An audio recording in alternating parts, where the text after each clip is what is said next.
So our icebreaker question poll for all of you is, what is your favorite favorite weeding tool?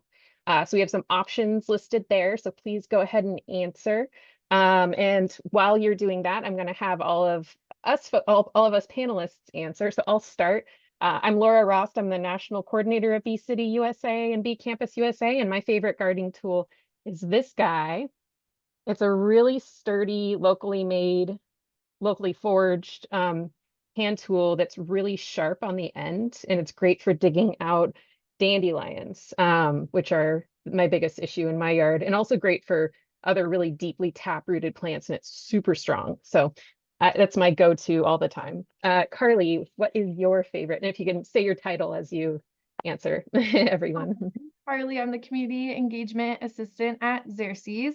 And if I were to go for what I use the most, that would definitely be hand weeding.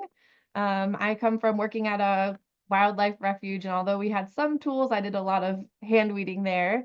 But if I were to pick my favorite and what I would love to see more of, it would be goats or other animals. I've been to a few parks around here in the Portland area that use goats, and I just love seeing them. So I would love to see more of that.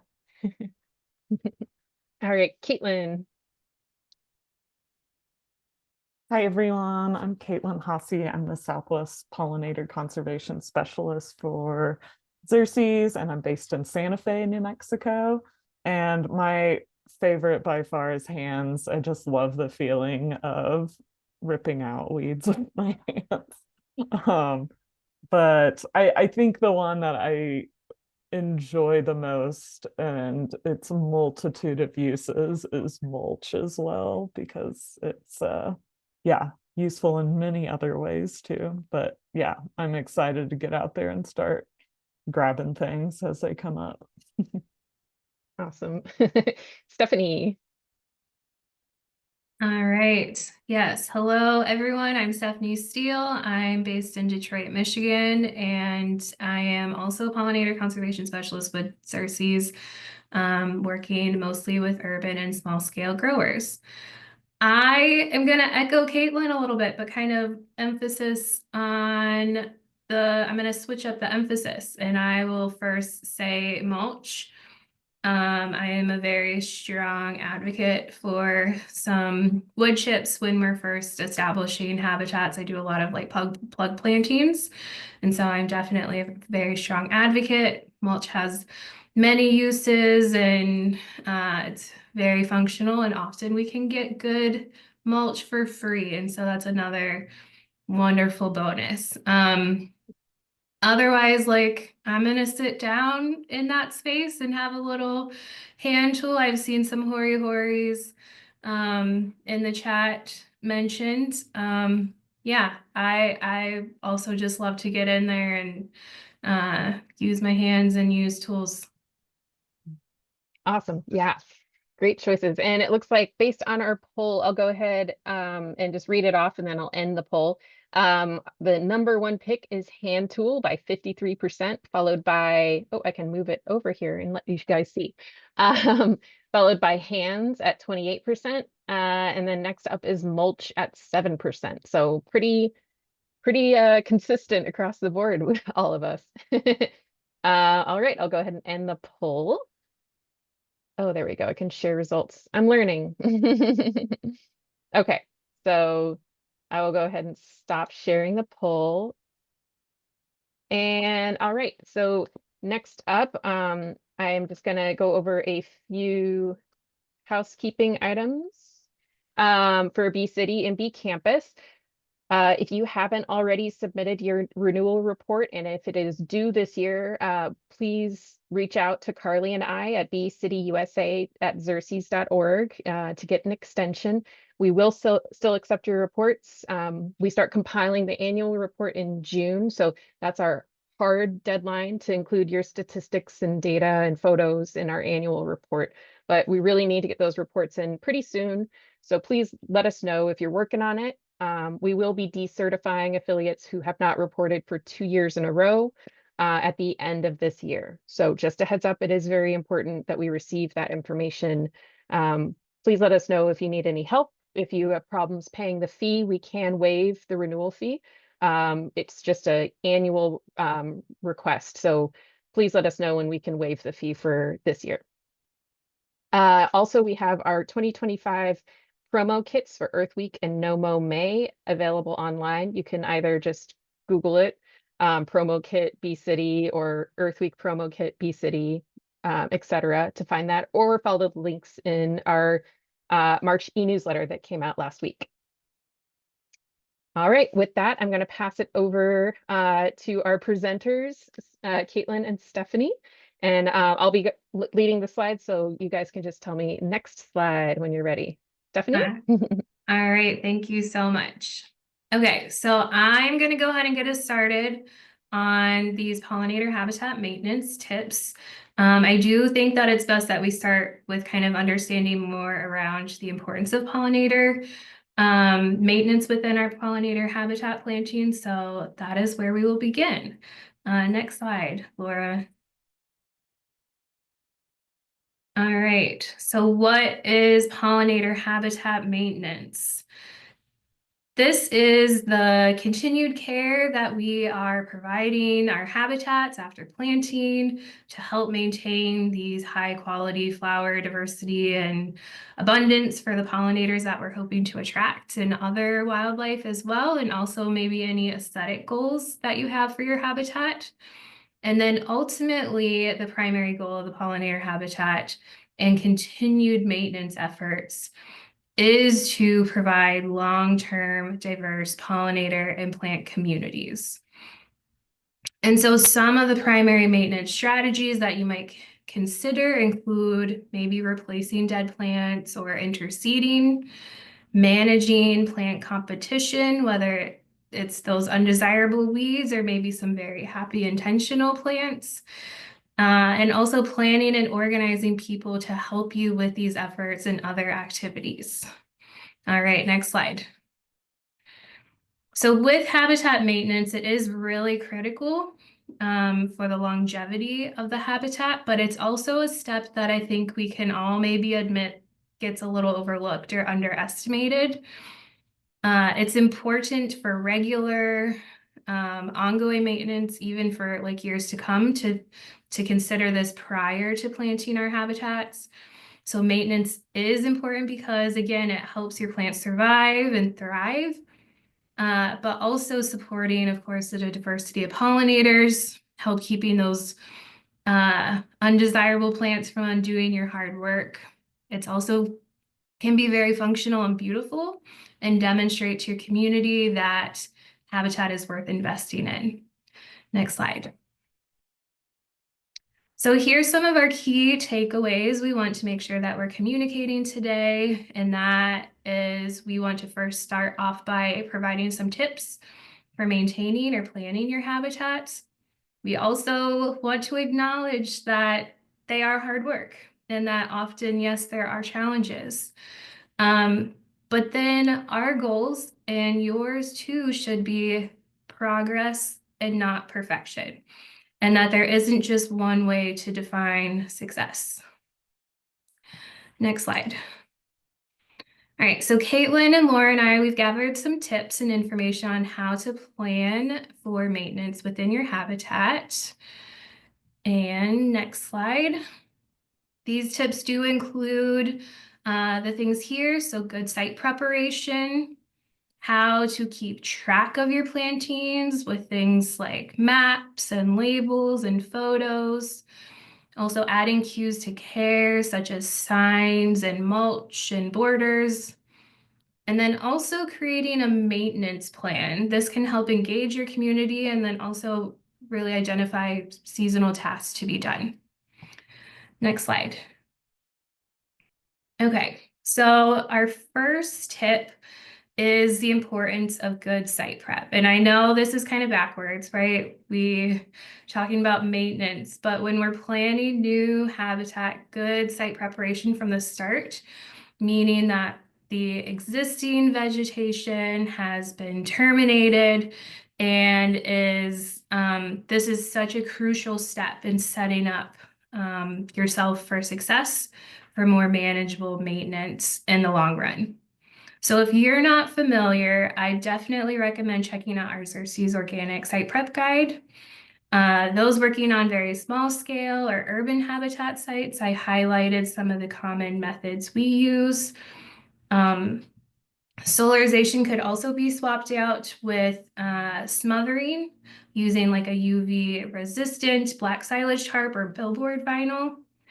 I also want to call out on this guide, the table at the beginning that identifies some of the different site prep methods that might be best for you based off of your site's characteristics, their resources, the amount of weed pressure or the tools that you have on hand, and also the time it takes to implement that method. All right, next slide. And here is another resource with examples of varied success from different site prep methods from our Xerces Society partners with the Wisconsin Pollinator Habitat Kit program. Here I outlined 3 of their site prep methods that resulted in low weed pressure during their early plug establishment. So these included a preliminary smothering. They use landscape fabric, but again, you could also use the silage tarp or recycled billboard vinyl. And then following that, they removed that smothering barrier and then added paper or cardboard barrier and then wood chip on top. And then they planted directly into the soil through the paper. So a second successful method included sod cutting a monotypic grass lawn and then adding wood chips on top of that and planting into the soil. And then a third method with good weed pressure success was using a broad spectrum non-persistent herbicide and then wood chips or a seed-free straw mulch. So all of these were found to be successful in resulting in low weed pressure, especially after that first season. And if you're interested, you can view this guide to read more about the case studies and some of the other methods that were used and some of the challenges and lessons learned there. Next slide, please. All right. So another important step in the site prep process is to determine what type of plant material you'll use. And so are you going to use seed or transplants? And these could also be called plugs. And so this step is important because the type of material you will use will also impact and determine many of your management strategies.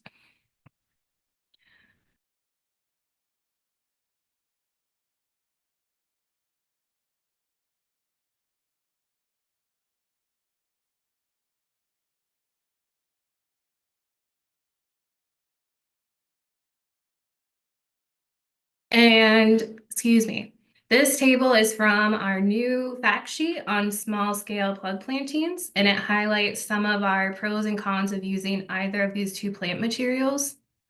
And then the section that I highlighted here goes over the general difference in management during the establishment. So if you're starting with seeded habitats, mowing is often the early management strategy, and plug habitats, it's often hand weeding. Next slide. All right, our second tip is to map where you plant. Though this might be more relevant for plug plantings, can still be useful. So making a map, even a drawing or a list of what plants you planted or seeded, and a brief description of them can be really helpful. And so this helps you remember what you planted. It also helps you inform other staff or volunteers, inform new staff if someone were to move on. And this example here is from the Howard County, Maryland, Bee City affiliate. And you can see this first half of their map. They have a nice plant list with the number of plants. And then next slide. Here's the accompanying color-coded map with the plant abbreviations, the same Bee City created as well. And then up on the top, They have the corresponding bloom times, and maps like these can be really great to have. Again, you could make them on paper. There's also free digital resources that could be used as well. There's virtual graph paper sites, or maybe editing shapes in programs like Google Slides or PowerPoint or Canva or some other photo editor. All right, next slide.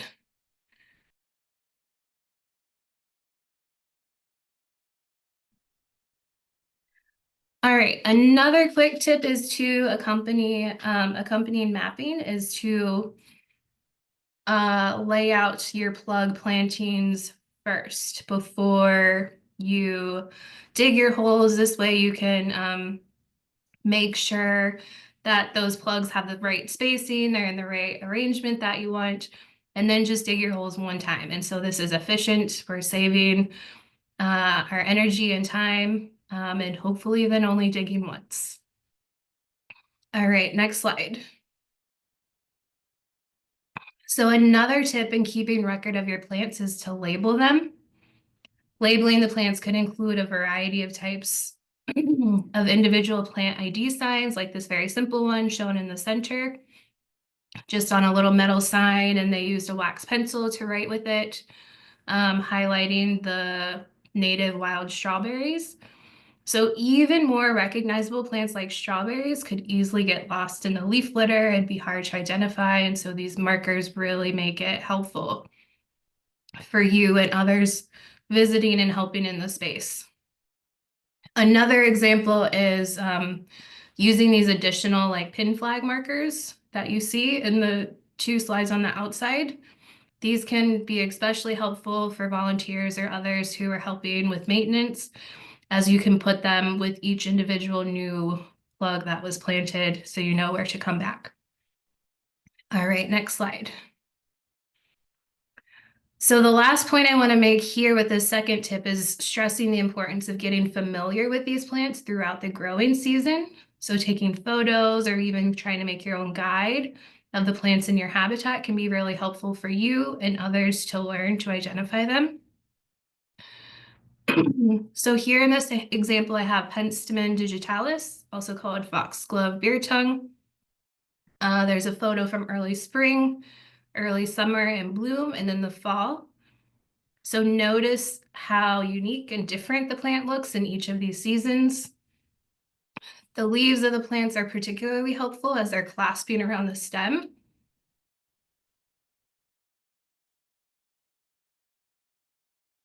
And using features of the plant outside of the flowers is really helpful for you to help recognize and learn to ID them throughout the different seasons.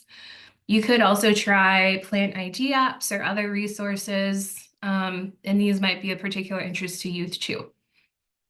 All right, next slide. So this tip number 3 highlights the importance of communicating our intentions with our habitats, or cues for people to care about the planting.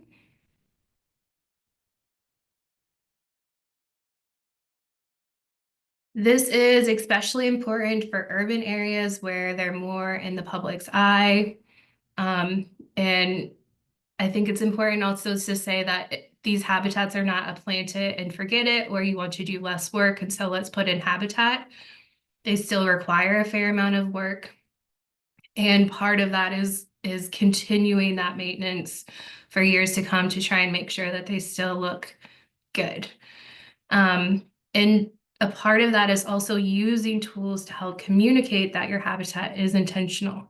And so this could include signage, whether it's larger habitat signs, individual plant ID signs, your bee city or campus sign, this planting in progress sign. All of these are helpful. Even a seasonal sign for the fall or winter to try and help people understand why it might look messier to them is also really great. And then there's also garden edges or borders, whether they're natural or not. These can be excellent tools. There's a wood border at the bottom, this bottom photo, that maybe these are resources you have on hand or could get for free. and they can help identify your planting area, help provide a physical barrier for mowers or foot traffic. And maybe the wood is also habitat itself too. Mulch is a great multifunctional tool. It can be used to make interactive paths to invite people into the habitat. Benches in a little free library could also act similarly. Mulch is also great for suppressing weeds and with soil moisture, and something people tend to be familiar with to recognize that that is habitat. Okay, next slide. And then here's just a few more simple examples of garden habitat borders from the Xerces Habitat Kit program. There's some cut logs and some stones and other dead wood. And next slide.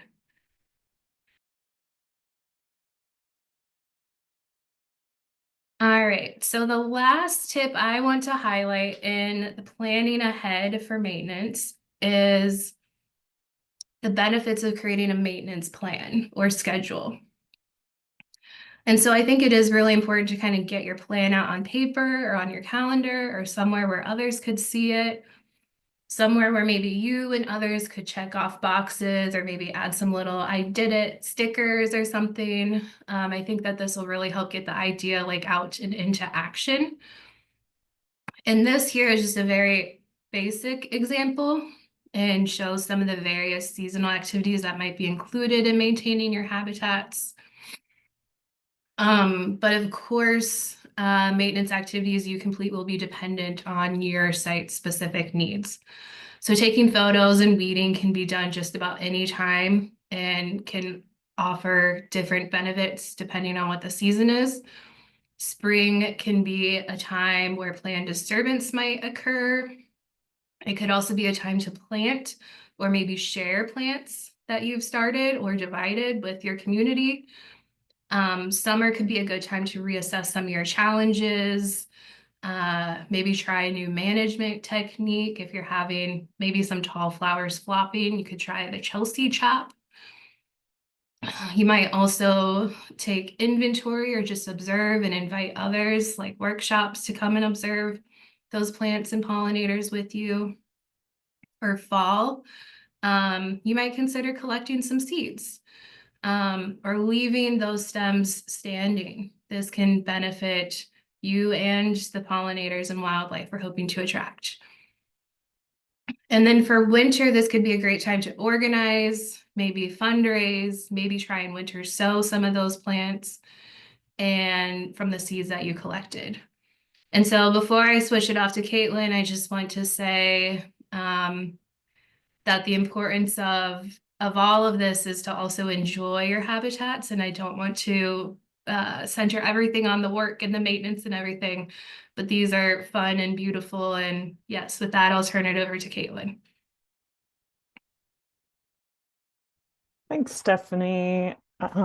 Yeah, so I'm going to kind of cover a little bit about the common challenges we all experience when maintaining habitat over multiple seasons and years. So go ahead to the next slide, Laura.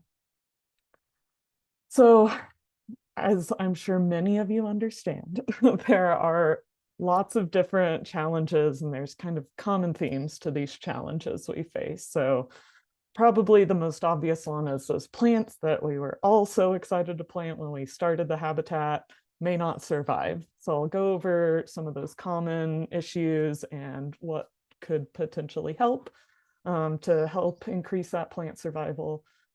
Next is our undesirable plants or those maybe weedy invasive species and how to manage those once they come into habitat that's established.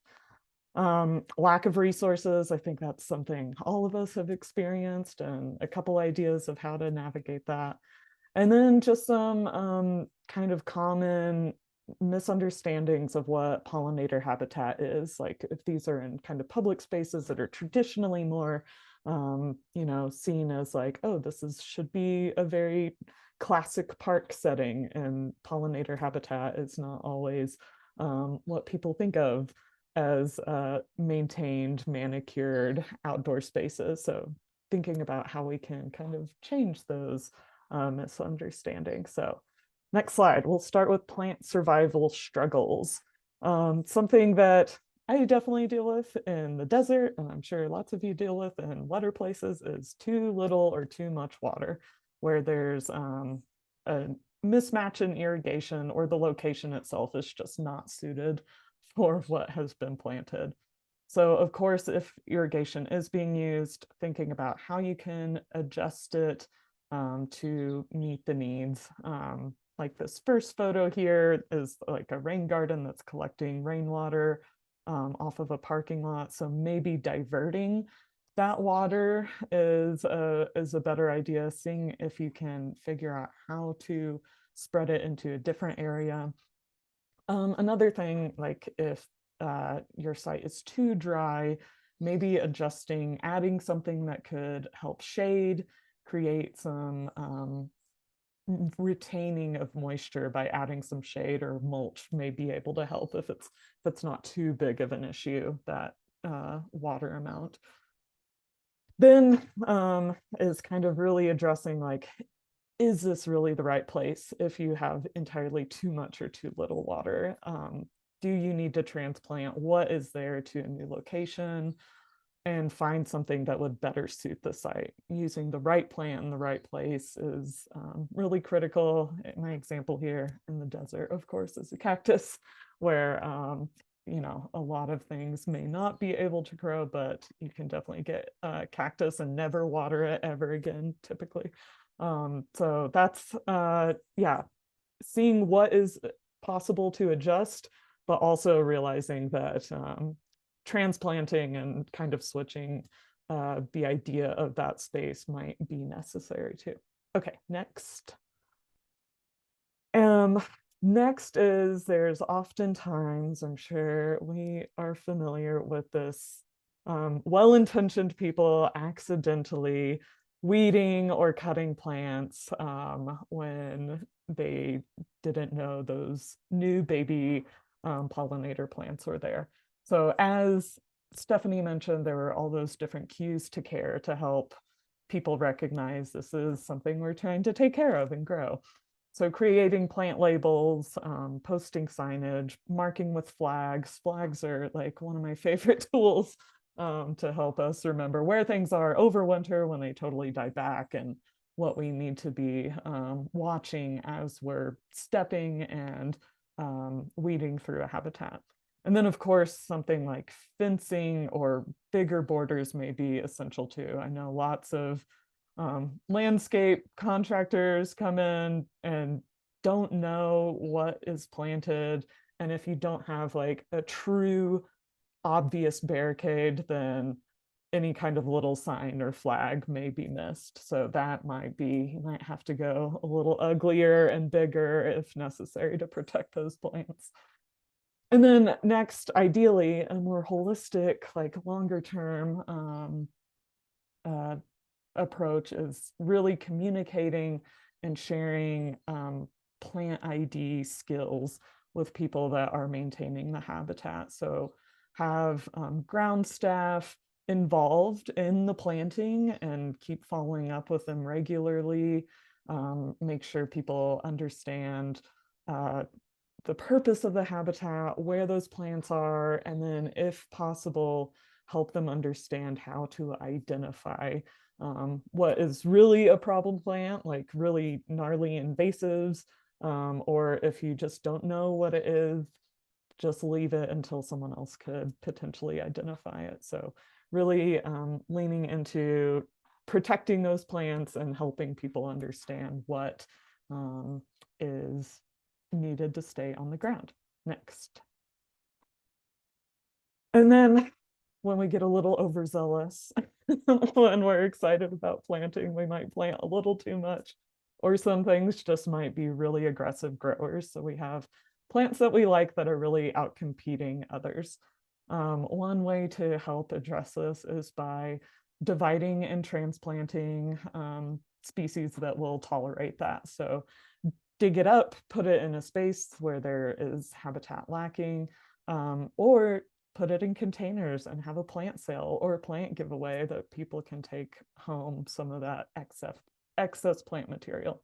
And then, of course, if you have something that's reseeding really aggressively, collecting that seed in the fall or winter so that it is going back out and can create new habitat elsewhere and not sprouting back up and potentially outcompeting and reducing diversity in your habitat.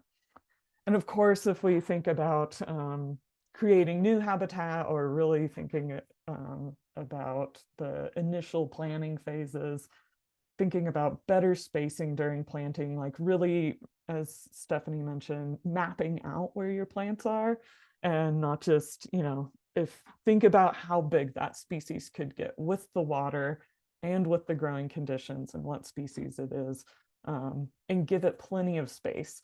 And particularly with those really aggressive growers, just give them a space on their own. If you have more, light dependent, maybe not tall plants that you want to have lots of diversity of, give them their own space and give those like rhizome, fast growing goldenrods and milkweeds, maybe they need their own little area. Okay, next, Laura.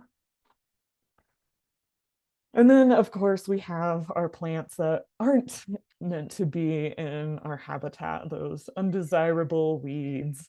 So things that are outcompeting the native pollinator plants that we've planted. And this can be controlled ideally by that initial site prep. You really want to do everything you can to prevent this from happening once you have plants in an area. So really doing good site prep early on is ideal. But once they come in, after you've established habitat, one way is, of course, hand weeding and using tools as much as possible, but applying really heavy mulch so those weed seeds aren't easily able to germinate and come up through thin mulch, or using like some sort of living mulch as a ground cover, like strawberries, or there's creeping mahonias. There's lots of different options of like a living mulch that can help outcompete weeds, but also be beneficial to the habitat. And then, of course, weeding work days. We all love to plant, but I think many of us enjoy some of the pleasure of pulling out plants that you don't want, and giving the plants you do want a better chance of survival. So organizing those habitat caretakers to weed regularly throughout the growing season to address those early spring weeds, summer weeds, and then anything in the fall, especially if you want to get those weed seeds out. Which next, Laura, that's what I'll talk about a little bit more on those weed seeds. So, those weeds before they go to seed are a lot more manageable than once they set seed and introduce a lot more weeds to your habitat. And this could be from them growing in the habitat or accidentally introducing them through materials you bring in. So try to weed as much as possible before these things go to seed, or cut those weeds before they go to seed. That can really help reduce any seed set oftentimes at the right timing. And then it's always so devastating to bring in material like mulch or gravel, and all that hard work you did to get rid of some particular weed is dashed because you reintroduce it. So be really, really careful about what mulch you use, any kind of seed mixes or you might get, or soils.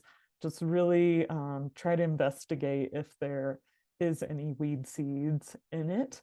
And then, of course, try to think about cleaning tools, tires, shoes of weed seeds, so you're not bringing a bunch of, particularly in Santa Fe, it's goat heads following me everywhere as they come in on my shoes. So practice that before you go into a really nice habitat so you don't bring those seeds in. Next.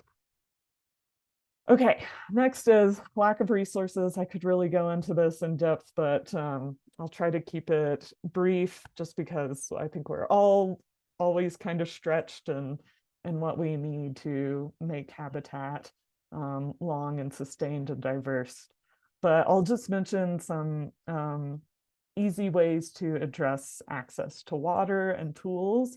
So irrigation can be really challenging, particularly if you have a lot of municipalities may turn things off in winter when you still need to water in winter, or you might have critters pulling up irrigation materials. There's lots of reasons irrigation is a challenge. So thinking about how you can use what is on site, like rainwater harvesting techniques. Here's an example of a shaded roof using bat runoff to be collected in rain barrels just to keep something on site and make that water last longer so it's not running off immediately into the street. And then have regular irrigation system improvements and checkups to make sure that you're not wasting water and that it's going where you want it to. And then next, tools. There's so many cool tools you guys were talking about earlier in the chat of ways we can use different weeding methods to maintain the habitat, but those can be expensive and hard to get a hold of. So seeing if there are any tool libraries or rental opportunities in your community. Have a big volunteer work day where everyone brings their own tools, or potentially have a donation event where people can donate tools, or maybe even you could sell tools to buy new tools, depending on what you need. And then, of course, lean on partners that already do have the tools you need. See if there's some agreement you can work out where you could share those, maybe give them seed in exchange for using tools. Okay, next. And then I wanted to touch on some misunderstandings of habitat and how once you establish some nice kind of woolly, wild pollinator habitat, some people are not used to that and may consider it messy or maybe even dangerous because there are these fears of insects and wildlife in our outdoor spaces. So it's really important to think about educating people that are seeing the habitat through different events and tools. So using educational workshops and events to help invite people to come into the space and see why that woolliness or that wildness is really important to diversity. And then see if you could potentially work with partners or get a grant to put up a big interpretive sign or a few interpretive signs, or create pamphlets or brochures that people can take out of an outdoor package to learn more about that habitat. And then I think it's really important to encourage people into the habitat by creating clear, accessible paths that are obvious and maintained, so there is that sort of nice aesthetic that people feel a little bit more comfortable in the habitat. And then encourage them to join plant and insect walks in the habitat, and that way they can be there and ask questions with people that work in the habitat and really understand the concerns they might have and be able to debunk some myths. Okay, next, Laura. Thank you. And then another thing that we might not quite understand is who is using the habitat and what we need to do about it. So are insects on plants that you've planted really harming them, or is it more benign? Do they really threaten the health of the plant and need to be taken care of? Or is the plant doing its intended purpose? So understanding that, I have an example here of this photo on the left of oleander aphids, those little orangish aphids you'll see on your milkweed plants. They typically are not going to hurt the plant. They're there, they're attracting all the beneficial insects like ladybugs and parasitic wasps. And the milkweed plants typically handle them just fine. You can blast them off with water hoses, but just remember that this habitat you've built may be serving its intended purpose by feeding some of these animals that are feeding on or destroying entirely the plant. So if you have monarch caterpillars totally eating the milkweed down to the very stem, just know milkweed's a perennial, it'll grow back, and you're creating monarchs for the next generation. So that's really exciting to see insects on your plants. And then I have an example here in the middle of a lady beetle larva, ladybug larva. We had a big explosion of them a couple of years ago in Santa Fe, and my neighbors were like, what do I do about this insect on my plants? I'm like, those are good. Those are baby ladybugs. You want them around. So just helping people identify what they see and understand not all insects are pests. The vast majority aren't.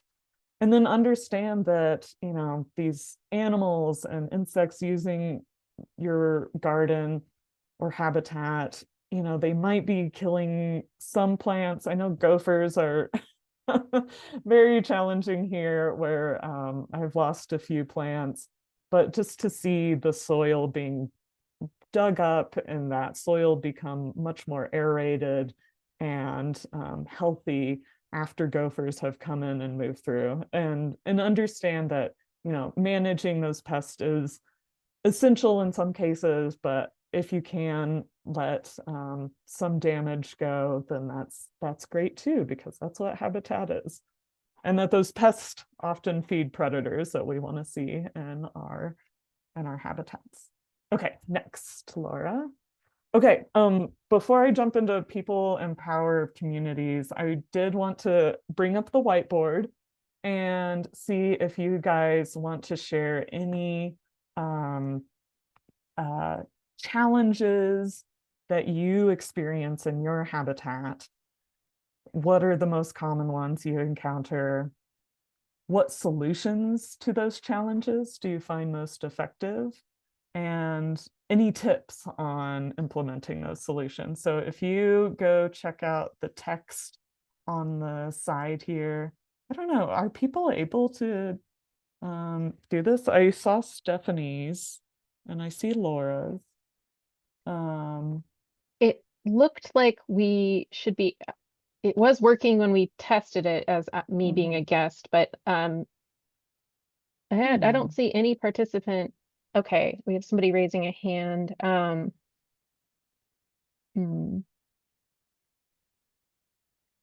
Shoot, it doesn't look like people are able to write in it.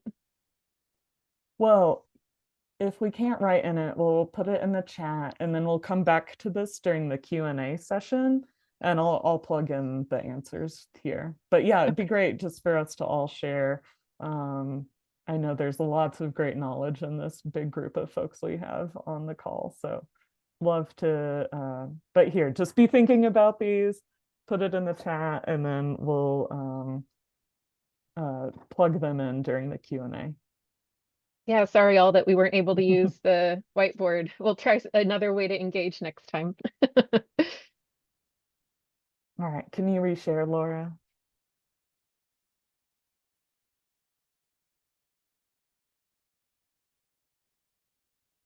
Yeah, I'm seeing a lot of deer in the chat, and that is quite a big fencing operation. Okay, jumping into our next major part of maintenance is how important people are. So next slide, Laura. So in these spaces where we're creating habitat that people are using, it's really critical to have community and committed members of the caring community to care for this habitat. And what's really great about pollinator habitat is it's an it's a huge motivator. People get really excited. It's a really feel-good thing for people to get outside, get their hands dirty, and see progress in their community. So it's a really great opportunity to get people outside, and it ensures that that habitat you've been working on is seen and then valued by community members. Next slide, please.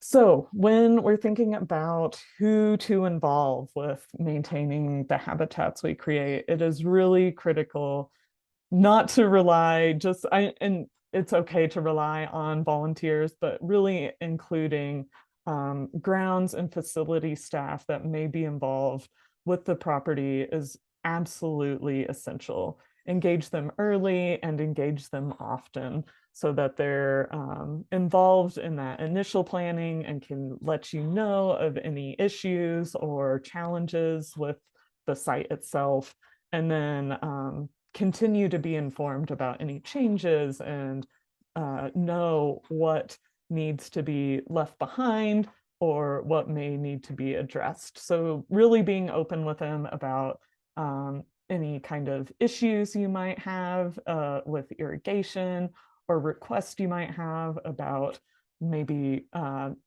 moving mowing operations a little bit further away just to protect your habitat. So make sure that there is this open line of communication between anyone working in the habitat with the grounds and facility staff.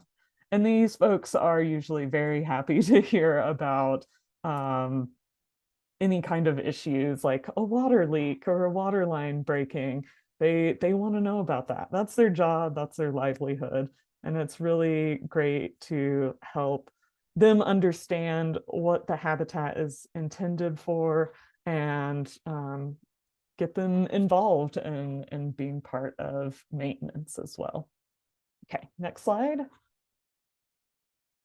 And then, of course, a lot of us work with volunteers. It's oftentimes volunteer-heavy work in pollinator habitat creation. So really expanding and cultivating new people and the existing people that are involved, and ensuring they stay engaged and interested in that habitat. And it can be people local to the area. It could be people that don't live in town, but they are interested in creating habitat and protecting pollinators. They don't have to be right there. That interest can really be something worth tapping into. And then frequent visitors of habitat are another great group of people to really tap into. They can let you know when when there might be an issue, and then be a little bit more invested in caring for the site that they're visiting regularly. And try to use, really fun ways to get people involved in the work. So using incentives like seed giveaways, maybe a tool or book giveaway to help encourage people to come out and be part of these work days. And don't make it just hard labor. I know that's what a lot of maintenance can be, is kind of backbreaking work. So really make it as accessible as possible. Maybe you can have a work day where you're packaging seeds in envelopes, or you're doing a really fun activity like a BioBlitz, monitoring the different species that are using the habitat. And on that subject, I'll go to the next slide and mention that beyond creating this habitat, another important role you can take in pollinator conservation is helping us understand what pollinators are using and how we can better protect them by participating in community science. And this can help us understand what is using the habitat and seeing the hard work really paying off. So like in iNaturalist, there's opportunities for you to report things like leaf cutter bees cutting on like I'm guessing this is a redbud leaf here. and also observing ground nesting bees, where they're nesting in leaf litter or directly in the soil. Xerces has several different community science projects. This QR code up here, you can follow that and go to our community science page, but we have monarch projects, milkweed projects, firefly atlas, a bumblebee atlas, and then we have some insect scouting and monitoring guides to help us see what beneficial insects, native bees, and soil invertebrates are using the habitat too. So getting people involved in observing and collecting data can really show how valuable this habitat is and how valuable it is to maintain it. Okay, next slide. This is all you, Laura. Hand it off to you. All right, thank you so much, Kaitlin and Stefanie, really helpful. So just a heads up, we are getting towards the end of the hour, but we're planning to go at least a half hour past. So we'll have plenty of time to answer questions. But if you do need to sign off, you can put your question in the Q&A, and this will be recorded and posted on YouTube, so you'll still get to hear the answer. But I'll go ahead and do my little shorter presentation. I'm just going to kind of reiterate some of the concepts Kaitlin and Stefanie went over using examples from bee cities and bee campuses. First off, I just wanted to say you guys are already doing a ton of maintenance, and we really appreciate that and acknowledge just the amazing work you're doing. You have engaged over 1.7 million people in pollinator conservation just since 2019, when we started tracking our stats in the current iteration. And you have created or enhanced over 18,000 acres of pollinator habitat. So great job, everyone. So yeah, just some of our favorite ways to maintain habitat.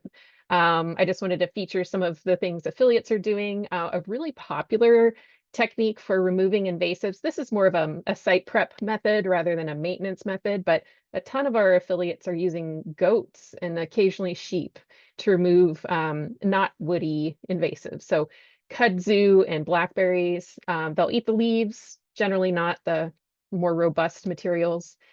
This can also help with fuels reduction and invasive species control. The only problem is they really kind of sweep through the site, so they're going to eat whatever is tasty to them, even non-target plants, and they will not help remove seeds or woody materials. And they only kind of work part-time. When they get full, they stop for the day. Another really popular method for maintenance and prep is using flame and steam weeders. So Greenwood, South Carolina uses a flame weeder, which is good if you don't have to worry about fire issues. So it's good on like gravel and rocky surfaces or sidewalks, stuff like that. It's usually a propane tank. And then more and more our affiliates are using steam weeders, and they're smaller scale kind of home methods that look like kind of like a kitchen steamer. And then there's these big tanker truck style ones. This is a picture from Wilsonville, and a bunch of our affiliates have started using these. And Santa Fe actually uses a steam foam weeder, which is very similar. You can look online for more information, but most of our affiliates are just using water steam. Here's a better picture of that steamer setup that Wilsonville uses. And I found this nice quote from University of Wisconsin Stevens Point from their last Bee City or Bee Campus report. They said, the grounds work unit purchased a steam weeder. It looks like a vacuum cleaner with a long hose that superheats water up to 250 degrees. This machine uses a unique combination of boiling water and saturated steam at low pressure. When weeds are hit, they are cooked instantly, leaving behind a chemical-free mulch for soil organisms to feed on. As a result, the soil health improves over time. So these steamers will kill weed seeds, and they penetrate the soil a little bit. So they're not going to get too deep down, but they will kill a little bit below the surface. Another really important thing that was touched on is having securing dedicated staff or funding for habitat maintenance can be really important. Pictured here are staffers from Westminster, Colorado and Madison, Wisconsin, who are participating in the city habitat work. But if you aren't able to secure funding or staff, having those committed volunteers are of course very important. Some ideas already kind of mentioned, but a couple from affiliates of their methods for kind of having consistent volunteers is one method is requiring volunteer hours for officers or committee members. University of Texas at Austin requires that for if you want to become an officer of one of their clubs, you have to volunteer a certain number of hours. The Garden Angels in Talent, Oregon have volunteer shifts and they go around town and weed pollinator habitat. That's the group pictured there. And then in Eugene and Santa Barbara and many of our other affiliates, they schedule and publicize regular volunteer events for habitat maintenance. So it's predictable, people know where to go, and you can just kind of plug and play your volunteering. Fundraising is also a really potentially powerful tool for habitat maintenance. Pictured at the top here is Norcross, Georgia. Jackie Morgan, she's written a blog for us on how she fundraises. So if you Google Bee City Norcross, you can find her blog post. But kind of the basics for fundraising are it can help to offer a tax-deductible donation. So check with your school or town to see if there's a federal tax ID number you can hand out to donors. You can think big as far as what you ask for, asking for both money or in-kind gifts, including gift cards, maybe an option if you're talking to businesses or individuals. It's really important that you send a thank you note and bonus points if you take a photo like Norcross does and thank those donors and show them what you've done with their money or supplies. Other ideas for fundraising, you could do a plant sale, either through donated plants or stuff that you grow yourself.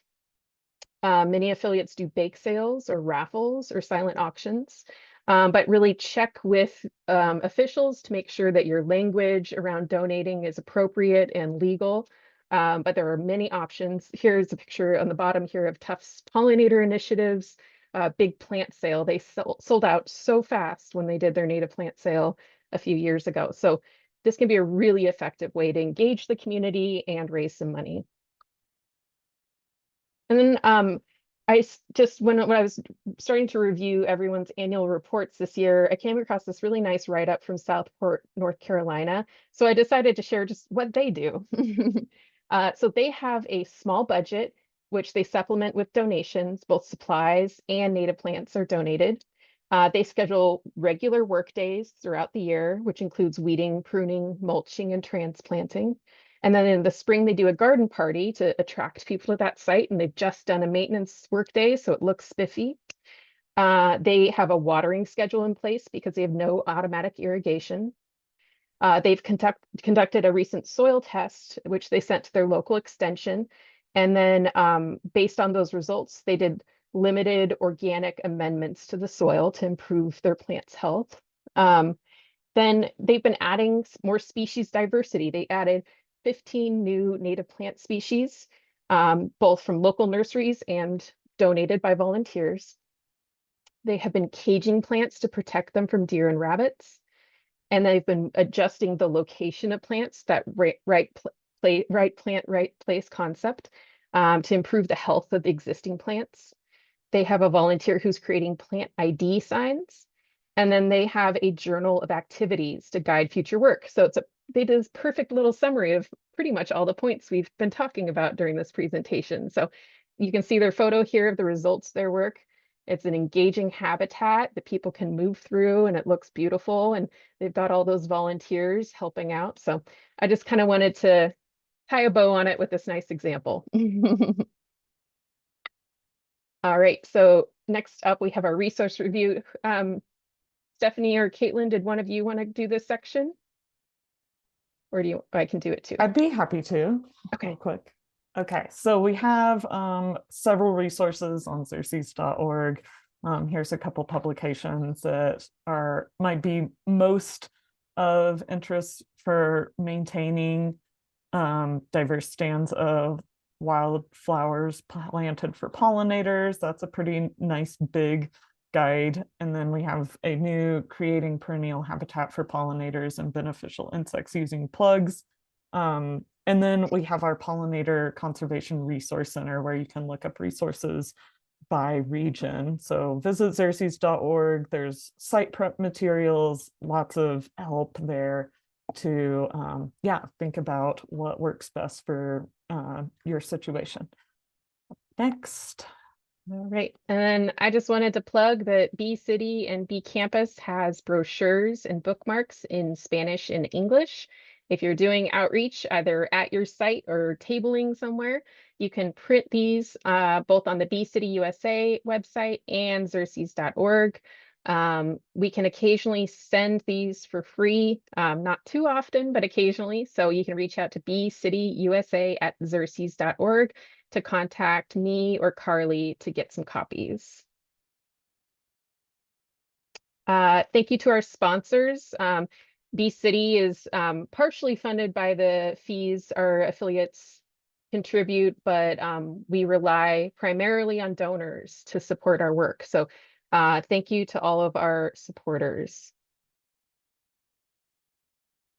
All right, well, here is our contact information. And with this, we're going to switch it over to the Q&A, which Carly will take the lead on. Awesome. Thank you so much, Laura. And thank you to all three of our wonderful presenters today. You are getting some shout outs that those were very useful and achievable recommendations. So thank you for keeping it practical. And that was a lot of information in 1 hour. So really, really appreciate it. I'm going to start off with some questions that a lot of people ask the same question. So when Stefanie mentioned the Chelsea chop, everyone was very interested to know what that is and to know a little bit more about it. Yes, this is a method that the Chelsea chop started over in the UK. And essentially, it's a pruning method that could be used for some like perennial plants. I gave an example of, say, you have some taller native plants that like to flop over in your walkways or something. You might try considering cutting some of them back at the end of spring or early summer to then help encourage regrowth to be a little shorter and then maybe a little denser. So this could be something that you try and experiment. Maybe not all of your plants. You could test out to see who might be a good fit or respond well to that pruning method. And if you Google it, there's some like standard plants they recommend it for. I know yarrow is one of them, and echinacea and other coneflowers. But if you look online, you can find listings of some of the plants that gardeners recommend chopping. Awesome. Thank you so much, Stefanie. And it sounds like just a little bit more specifically, someone had tried the Chelsea chopping with goldenrod in particular, and they grew right back. So that's probably not a plant that is recommended for. I think that could be good. Yeah, I think if it grows back and it blooms again, that's kind of the goal. Yeah. I would agree. That is the goal for it to grow back. But maybe there's maybe they're reporting that it grew back the same height and behavior. But there's many, many different species of goldenrod. Yeah. She was asking about native plants. I think you're right. I think the goal is for it to come back. Another question that we had that a lot of folks asked was when you were talking about free digital garden design programs, are there any in particular that you recommend? So I'm not familiar with garden design programs. I have worked on graph paper, where I have found virtual graph paper websites online for free. You could also, like I mentioned, like some of the like Google Slides or like PowerPoint or Canva, one of those types of programs where you can edit photos. Maybe you go to Google Earth or something and take a screenshot, and then you can then input shapes and different colors and things on top of that. So those are all possible suggestions. Yeah. Awesome. I think a few of our participants throughout the presentation have posted some examples in the chat as well, if you are interested in looking at that. And then the next question, I'm curious what your recommendations would be on plugging perennials into existing or establishing native grass plantings on a larger scale. I could take this one, or do you want to, Stephanie? I was potentially, the first thing that came to mind is maybe like plants that are harder to start by seed, that this could be a good option, that to plant some plugs into that habitat. But yeah, Kaitlin, you can respond too. Yeah, I would also kind of prioritize maybe something that grows a little taller, and definitely kind of remove some of the grass around where you're putting a plug into, just so there's not obvious immediate competition. Yeah, I think it's definitely possible, but yeah, it really depends on which grasses you're working with and the moisture and the species you're selecting. I'm a big fan of taking a large cardboard box and taking the tape off and cutting a hole in the middle of the box and just tucking that around a plant when I want to add something to my lawn, like an apple tree or a hawthorn or dogwood. So it gives it a few years to have some breathing room from the grass before it starts to have to compete with some taller grass. And mulch on top of that cardboard, I should say. Thank you for those suggestions. That was actually a great segue into the next question, Laura. Someone says they've been concerned about wood chips as mulch inhibiting new growth from the seeds of the plants that they planted. Do you have any thoughts or experience with this?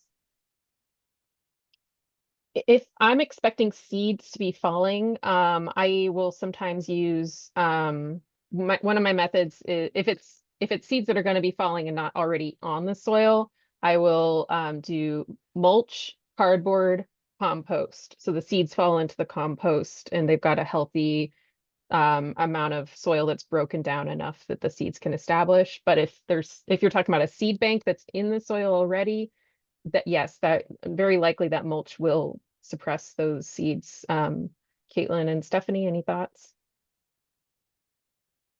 I would add that most of my mulching recommendations are for during plant establishment. And so then over time, then that mulch will break down and turn to soil. And then more of the plants have filled in at that time. And then, but that soil will, the new soil will be available and plants could then reseed that way too.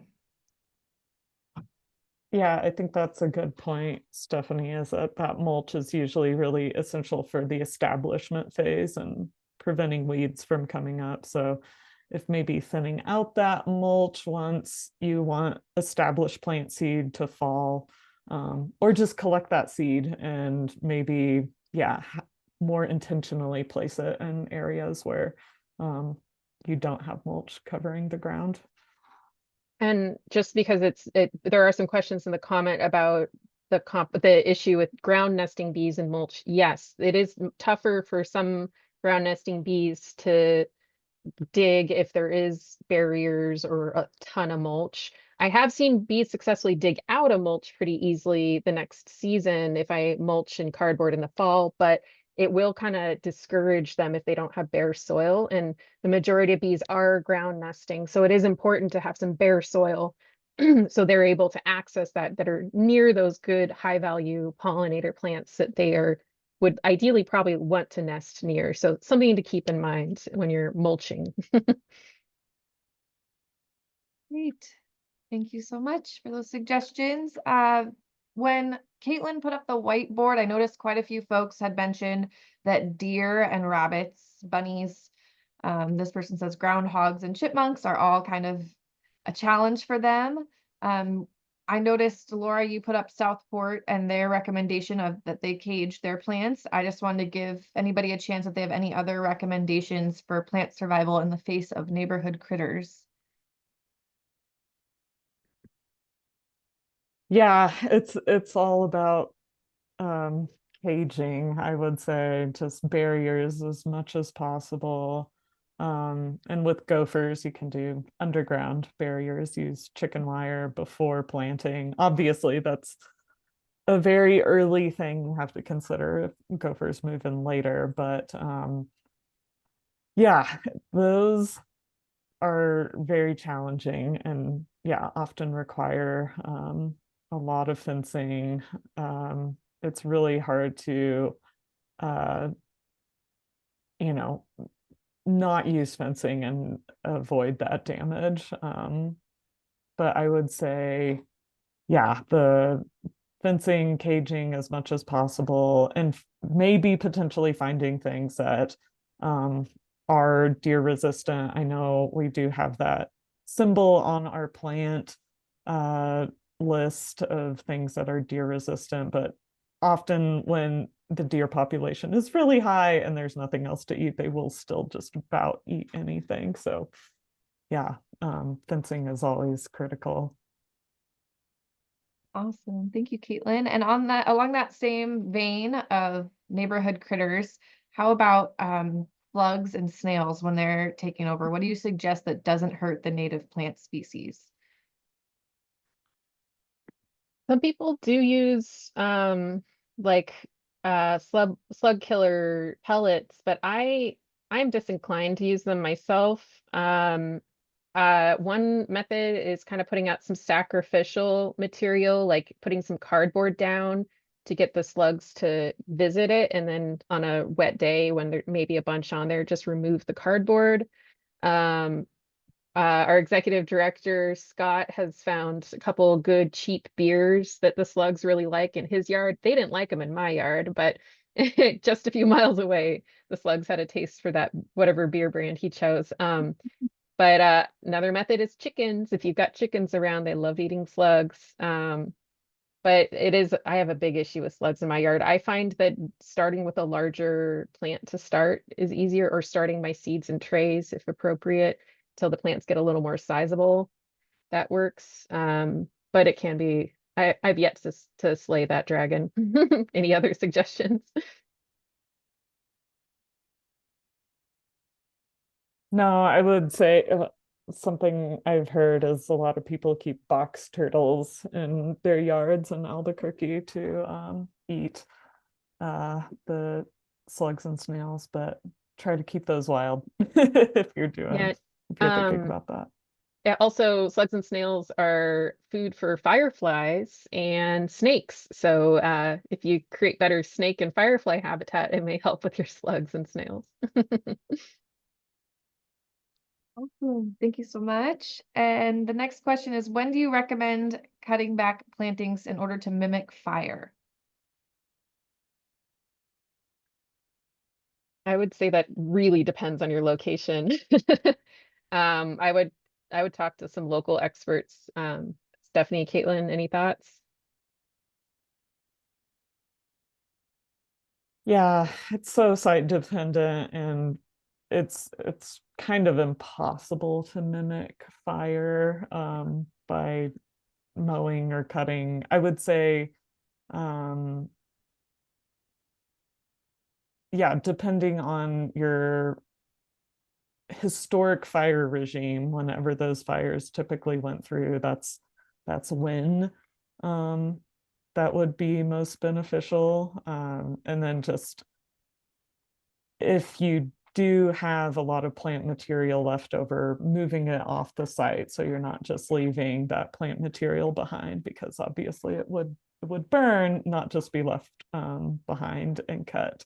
So that's another consideration. But yeah, good question. Don't know the exact answer.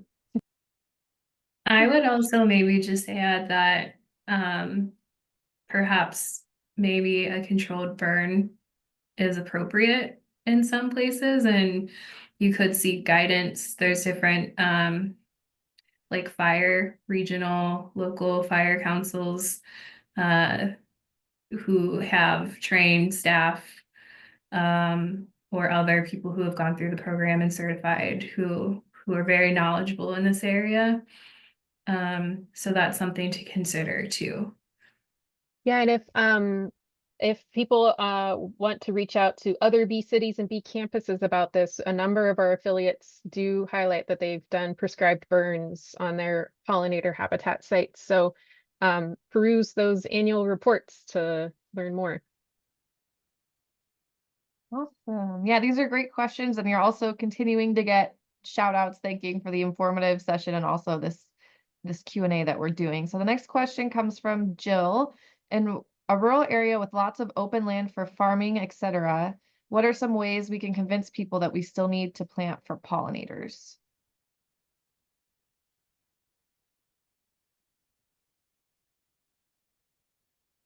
I would think that perhaps still I find I don't live in a rural area and I have not, but even in places here there's a lot of skepticism or folks who aren't quite on board, but I still find that it can be contagious in a sense. Planting habitat can spark conversations, seeing a neighbor, community member out maintaining or doing anything, enjoying, observing, having some signage, some sort of educational signage, maybe a seed library, those types of engagement activities, or yes, those types of engagement opportunities can just maybe open the space for conversation. Yeah, and agricultural areas especially can be a food desert for bees potentially. So they need that pollinator habitat if there's monocrops. Oftentimes there's a like the demand, those mouths to feed are out there. Those bees do need that habitat. But it may be that, you know, the scale is going to be pretty different. Xerces has a lot of guidance for farmers and rural properties. So we have tons of free publications people can check out if they're looking for kind of large scale pollinator habitat installation tips and ideas. So it can look like a lot of things. It could be a hedgerow, it could be a meadow, a drainage ditch, all sorts of different habitats.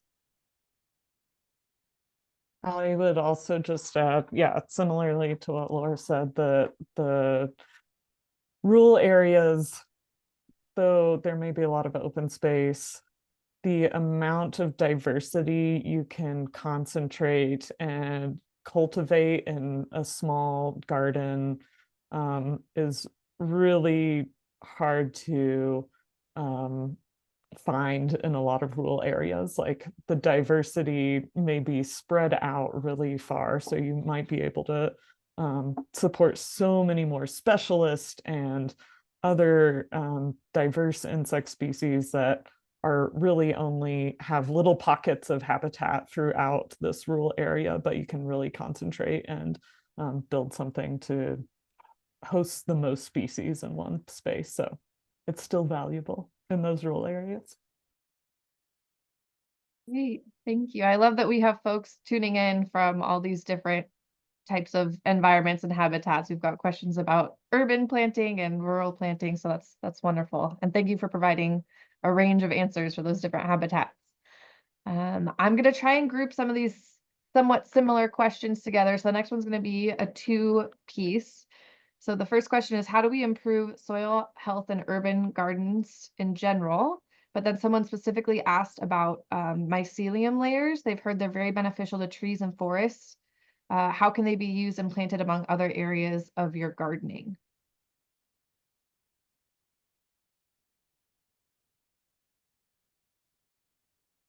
For the first part of the question, I think I saw maybe someone else mentioned in the chat that they tested their soils and were able to get those results back. And then, or no, Laura, that was you. I'm like, somewhere it was talked about today. That is a great opportunity. Often your local extension office could potentially help with this activity to test for the different soil nutrient levels and then give you recommendations on how to amend those. You could also seek, especially for urban areas, heavy metal testing with that too, to understand if those levels might be elevated and precautions to take on how to work in those soils. So I think that is a really good first step. And often your extension office or your maybe your big local like farming group, like here in Detroit, Keep Growing Detroit is a local nonprofit farming organization that serves the city and some of the surrounding area and provides resources just like that, offering soil testing and guidance. Yeah, so definitely see what's available. Maybe I'll pause and see if Laura or Kaitlin want to respond to that or the second question. Yeah, it's not native, but I added wine cap mushroom mycelium to my yard, and that really seemed to boost the fungal life in my yard and kind of help hold in moisture and kind of activated my old mulch. So it really has a nice fungal mix in there now. I've been really pleased with the results. But actually just introducing a variety of bark chip of mulch from the tree trimmers in my area. Before I added the mycelium, I did see much better results as far as just improved fungal happiness in my yard. I have a third of an acre that was all lawn when I moved in, and there's so much more fungus of all different types since I started getting those free wood chips from the tree trimmers. Every time I hear a wood chipper, run down the street and go, can you throw that in my yard? So it seems to be pulling in those funguses from the neighborhood. Also, cover crops can be good. That's a good way to boost some nutrition, especially like legumes are great if you're looking to bring in some nitrogen. So doing a nice cover crop of a native legume or even like fava beans can be nice. Kaitlin, any other thoughts? I think you and Stefanie covered it pretty well. I kind of forgot the second half of the question. Mycelium and soil health, basically, how to bring them in. Laura, I think you answered about 5 questions in here with that response. So thank you so much. Quite a few people were asking about, well, you mentioned free mulch and you said where you got your free mulch from. And then a few folks were asking about living mulch ideas. And I think you touched on that as well. Yeah, a living mulch, it totally depends on where you live though. So check with your local extension for ideas, for sure. But yeah, it really will depend on the time of year, if you need something that's going to be frost resistant or not, and or can tolerate high heat, like buckwheat is good for the summer sometimes. But again, you're going to want to watch out for those seeds. If you're looking for a one season thing and not something that's going to come back, you're going to want to cut it down or turn it over, get rid of those plants before they go to seed, unless you want them to come back. Great point. Thank you, Laura. A few of these questions now are about suggestions for specific challenges. So Julie's wondering, can you speak about when best to mow native plants in a prairie or meadow? I've seen different recommendations and it seems each has pluses and minuses.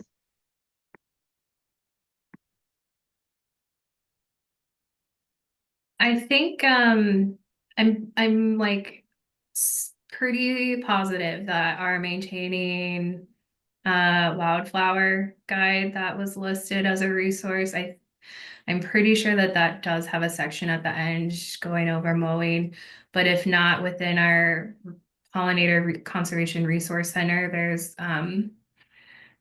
different example, like habitat establishment guides. And those will mention, especially during the first 2 years, that mowing when the habitat gets about knee height, mowing it back down to about 6 to 8 inches is ideal, because that'll help keep any weed seeds or weeds that are trying to grow, keep the pressure on them and keep them from not shading out the desirable seeded natives that you planted. And so that generally is continuing during the first 2 years of the plant establishment or so. And so that is a recommendation. Aside from that, once your habitat is established, you might do some rotational mowing. So maybe mow a third to a quarter of the habitat every year, and then kind of rotate that during periods that is not threatening any wildlife or insects and things that might be nesting or utilizing those plants. So doing it kind of in more like the down period. That is also a suggestion that could be translated to mow or burning as well, to help kind of rejuvenate and keep those habitats healthy. Yes. Real quick, we are at almost a half hour past the hour, so we're going to keep going, but if anyone needs to drop off, feel free. This again is recorded and will be on our YouTube channel on the Bee City USA playlist. Thank you so much to everyone who joined us and for your great engagement. We really appreciate all your thoughtful questions and advice, and thank you for all you do. We'll continue to answer questions though, so Kaitlin, do you have any other additional thoughts on mowing? Not particularly. I think Stefanie got it. But I'll just mention, I just want to say, since the whiteboard didn't work, I'd be happy to like take all the recommendations from the chat and the Q&A, plug those in, and we can share that with the slides or in the at the end of this recording or something. Or I can also share it in the next e-newsletter if you need more perfect. time. Yeah, just if Yeah, you can save all that and process it, I'll make sure it gets posted. Cool, thanks. Thank you, everyone. And thank you to Stefanie and Kaitlin and Carly for making this happen. It's just wonderful to hear from you all and help have your support of our Bee cities and Bee campuses. Thank you, Laura. So that last question was about more rural areas, and I'm going to switch it to a specific question about urban. We're in an urban, highly disturbed area that's experienced heavy flooding every few years. Post-flood, we deal with contaminated runoff such as sewage, herbicides, pesticides, and non-natives. What can we do to maintain our habitat with these challenges? We are somewhat losing the war here.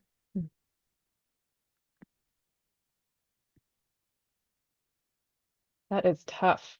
Yeah, I was looking at that question earlier. I feel for you. Yeah, I would say,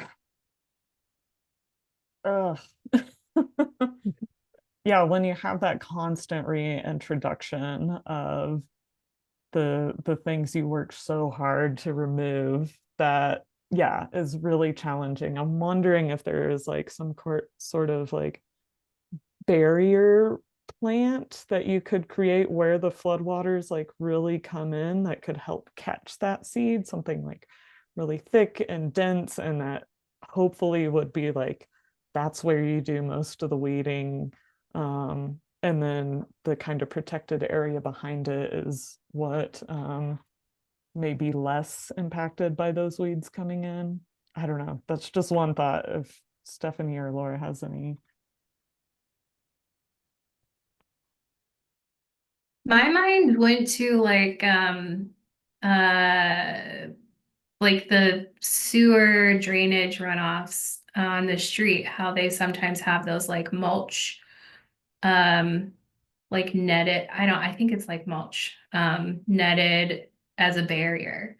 So I don't know if potentially like adding something like that to try and help divert the stormwater, and then thus those seeds. I don't know if maybe further engineering solutions, say from the city or property owner, would be worth having a conversation with as well. Yeah. Yes, I agree. I think that would definitely be something I would talk to officials about, because that sounds like that maybe not intentional, and maybe something that may be like a erosion concern as well. And erosion concerns are taken pretty seriously in urban areas by officials usually. So, but yeah, I think otherwise treating it similar to a construction site that has erosion issues, having those netted mulch barriers, and then potentially looking at, I would say, modeling after one of those rain garden sort of bioswale systems. Maybe it's a matter of moving things through a filtration a little bit better. So having sand, gravel, and then hardy plants so the water moves through that area first before it approaches the pollinator habitat. But that is a really tough one. Maybe it's not the most appropriate area to attract pollinators to, and that is a tough call sometimes. But if it's not healthy, it may be best not to try to encourage pollinators to use that site.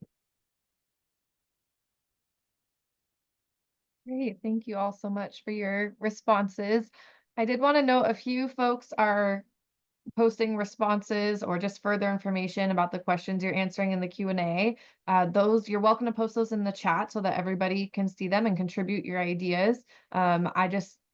Zoom uses the word dismiss, and I don't want you to think that I'm dismissing you or your contributions. We really appreciate it. But everyone can see those if you post them into the chat. And for the next question, I want to switch gears a little bit to a bee campus specific question that it seems like a few folks had. So another two-parter. The first person is wondering, for bee campus affiliates, are you all seeing vegetative management of these natural areas with native plants being done by campus staff, such as landscaping crews, or do you see it being subcontracted out to more knowledgeable folks in tune with the different management techniques that are needed for these native landscapes? So yeah, bee cities and bee campuses, if you want to share who manages your sites in the chat, while we wait for any answers to come in there, I'll just speak to what I see from my conversations with affiliates. I'd say the majority of our affiliates seem to be maintaining their sites through their own facilities management staff. But then again, or through volunteers, like classes and even professors who have pollinator habitat that they're studying. Sometimes even the bee campus group themselves has basically adopted areas of the site. And so facilities management knows what they're doing and may consult, but it's actually the labor is mostly happening from volunteers. I'm not seeing answers in the chat here, but if they do use contractors, it's just like with any other contractor, you can tell them what they're allowed to do and what they're not allowed to do, as far as applying pesticides and herbicides, or rather insecticides and herbicides and fungicides and whatnot. But and you can also put up signage that can be helpful for either facilities staff or contractors, and all those other methods that Kaitlin and Stefanie mentioned: signage, barriers, cues to care. And just to mention with cues to care, that phrase is originally coined by Joan Nassauer, a landscape architect, I think, professor, who has kind of studied this concept for years. So you can find more information about her recommendations from what she's found to be effective if you just look online for cues to care, Joan Nassauer.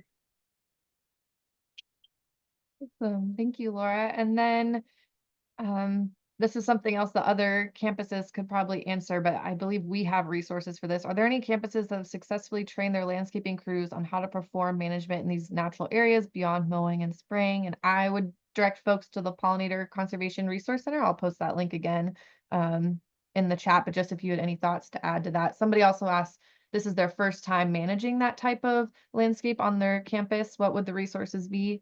I will post that in the chat. Yeah, that's a great place to start. Stefanie or Kaitlin, do you have any additional thoughts on training staff?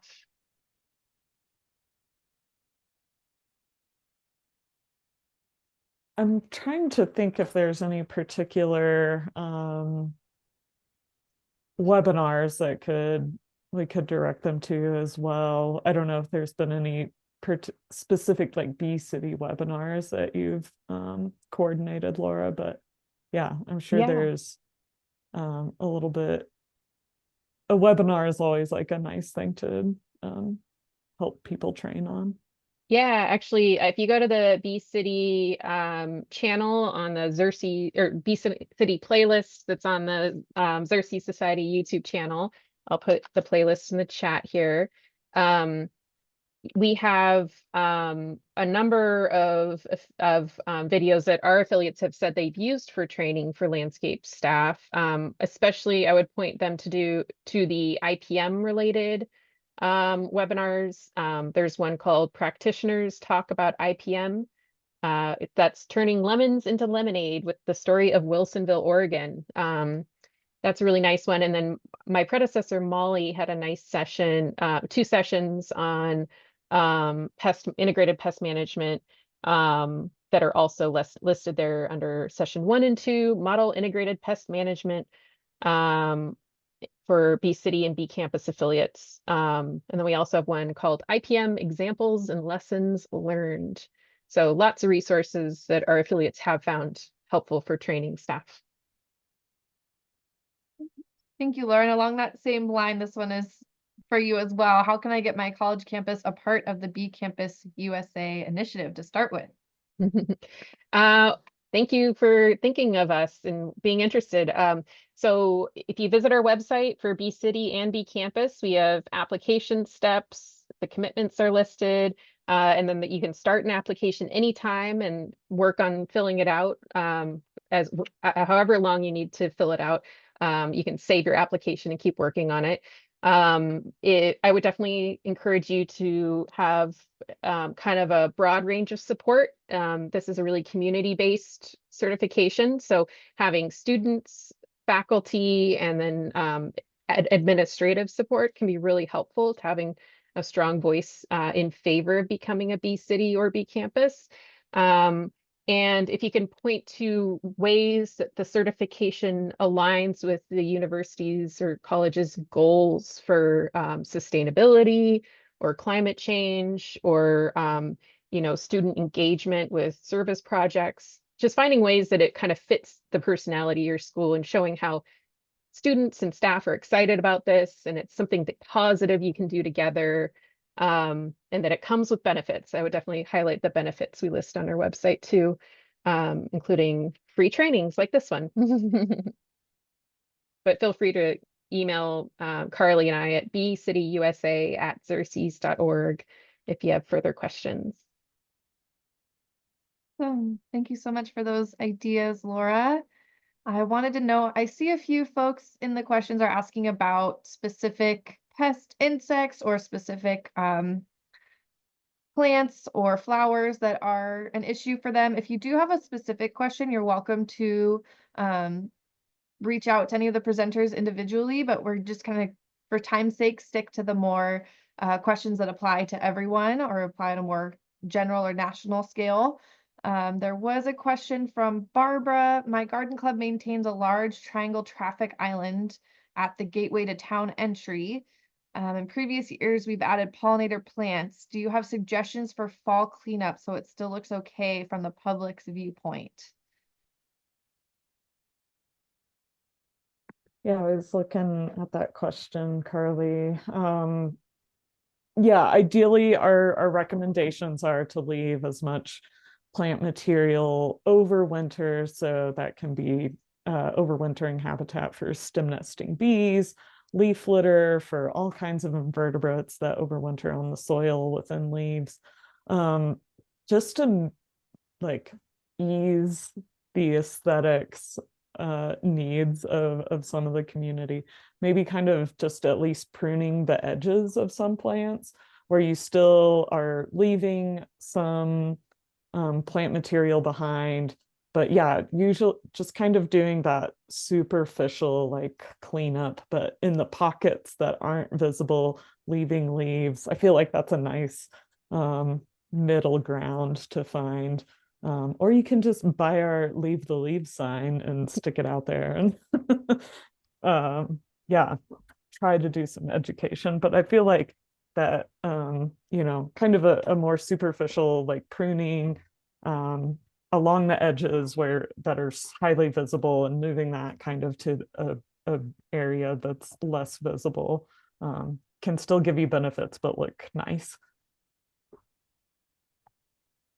Yeah, I love that response, Caitlin. I think I've found in talking with affiliates, it is kind of like a compromise between the two, and it can always be used as a teaching opportunity. So I love that.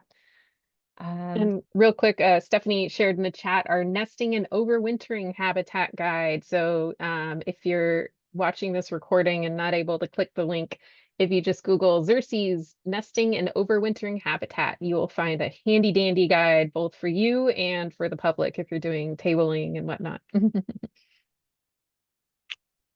Great. Thank you so much, Laura and Stefanie, for posting that in the chat. A few of the questions here are about some specific solutions that were mentioned. So somebody was wondering if you know of any particular invasive plants that steam weeders work maybe especially well on. And then a follow-up to that, considering many insects overwinter in weeds, what is the best time to use flame, steam, or vinegar so that I'm not harming the insects?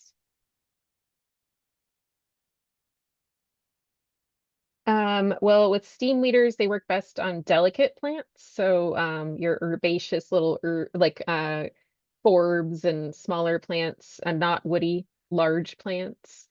Um, but there it can still kill bugs. So I would definitely, if you're taking out something that's blooming, I would mow the blossoms first before steaming if possible to make sure it's not attracting pollinators when you're treating the plants. Best time of year totally depends on your area of the country. Especially for fire, I'd be really careful. Potentially contact your local fire department for their recommendations of appropriate times to use fire. And vinegar, I don't know. I don't necessarily feel like it's something we recommend using, but Stefanie and Kaitlin, do you have any thoughts? It is listed in our site maintenance or organic site prep publication. It's definitely something that has to be used at a pretty high concentration. It doesn't have lingering impacts like synthetic herbicides, at least. But yeah, it's burning on contact, whatever plant is there. So like usually seedlings of forbs or other herbaceous like little things that can work really well on. But anything that has like deep rhizomes, it's not super great for. Then along with that, I know that this is mentioned in both of our save the stems cut out and the nesting and overwintering that Stefanie put in the chat. But in terms of insects that nest in the hollow stems of plants, what is the best time to clean those up so that you're leaving the habitat and still keeping your garden looking good? Would that be springtime or? Stefanie, do you want to answer that one? Sure. It definitely does depend on your region. I would say for folks who kind of get the more traditional seasons, generally, like I'm here in Detroit, generally the rule of thumb is like wait till after Mother's Day, to kind of do any like really more intensive like cleanup or planting, because that's after generally kind of safe after like frost warnings. So that's kind of what we're looking for is when will things not be in danger of frost anymore. And so yeah, the guide that I put in there does have that little pictorial seasonal stem cutting example with the echinacea flowers. So you all are welcome to look at that and follow how it's appropriate. If stems are needing to be cut earlier, because of another question that we had of like aesthetics and maybe city ordinances and things. Like we recognize that all these things cannot necessarily always be done everywhere. And so do what you can and try not to also feel too bad. And yes, the progress, not perfection, little memo we had before, I think definitely applies to this too. Yeah, and one thing you could do if you do have to remove those stems is to move them to a sunny, dryish sort of spot. So if there are bees nesting in those stems, they can get warm and dry out enough, and so they can potentially leave the stems and still make it. Maybe you can tuck those in the back where they're not as visually impactful. There's that method of gardening called the mullet method, which can work, especially if you have an HOA to contend with, where it's business in the front, party in the back. So that could be just the front yard. You move the leaf litter and stems towards the back of the front yard, or even just put them fully in an area that is not visible behind structures. Great. Thank you so much for those suggestions. We're getting down to the last few questions here, so there might be a few rapid fire ones that maybe don't require as long of an answer, but with regards to deer repellent, for example, those with rotten eggs or capsaicin, has any research been done on whether these deter caterpillars or other herbivorous insects from eating the plants too? It has made me hesitant to use these solutions.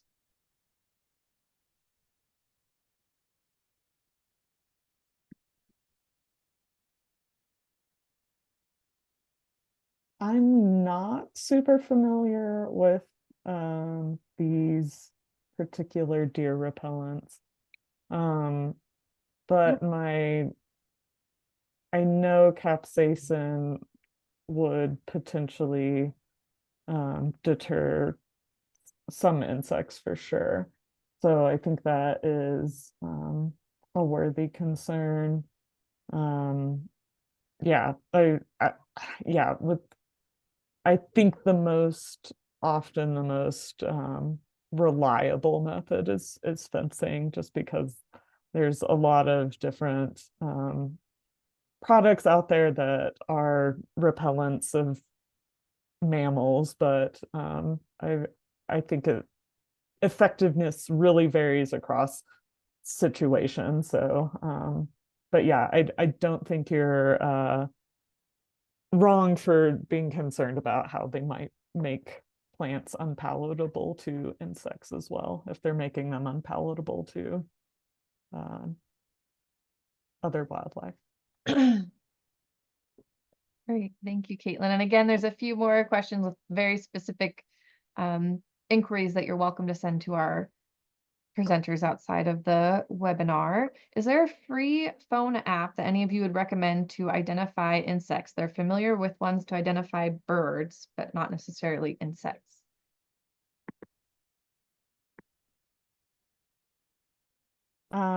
My personal favorite, which requires a little bit of like know-how, is like Google Photos. You use your photo, and there's an app within Google Photos called Lens, and it matches the photo you've taken with all internet googly accessible photos. That yeah, it often depends. Like it might steer you in the wrong direction, but no, I know a little bit about what different insect families are, so that's really useful. Of course, iNaturalist, that's a great option for having others help you ID and can contribute to community science, but it's not as instant as Google Photos. That one is really great at identifying like clear photos of like distinct caterpillars and butterflies and moths. That one's helpful, but and then there's yeah, I think that's, I don't know. Do you guys know of any others that are really useful? That's, Stephanie? yeah, that's what I would say. I would also just call out that iNaturalist is available in many different languages too, and could be used on your phone or your computer. And so it's a pretty useful tool. You can get potentially an immediate guess from viewing the suggestions, but it is from viewing the AI suggestions. But yes, I do like iNaturalist that it does take in like other humans and researchers to help validate and give you a research quality identification. Yeah, I'd say that's the going to be more reliable. Google Lens can be a nice jumping off point, but you'll want to re-verify with a actual um like verified resource, something that's more science-based, because increasingly, I mean, well, just in general with results from Google Images, especially, many times things are mislabeled or AI generated. So you got to be cautious about their suggestions. Okay, Carly, we have one more question. Is that correct? Yeah, last question of the day. So I know that I've seen out and about that white clover really attracts the bees. And so this person is wondering, their community was discussing adding white clover to sections of people's lawns, and people wrote back that mowing over the bees had led to increased stings. While one way to minimize this would be to seed clover in areas with minimal foot traffic and where one doesn't mow. Is there any way to have pollinators leave the clover flowers if mowing will kill them as you mow over the grown clover? Any recommendations?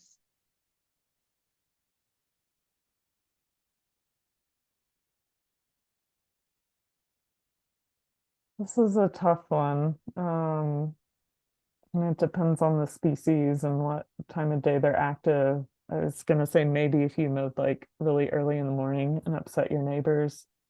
And then the grass is dewy, that probably wouldn't work. And yeah, someone in the chat mentioned rope dragging to kind of, yeah, disturb the area before mowing. But yeah, good question. Yeah, beater bars, if that's available to your mower, that can be a way to get the insects off the plants before you hit them with the mower. Cold days might be better too.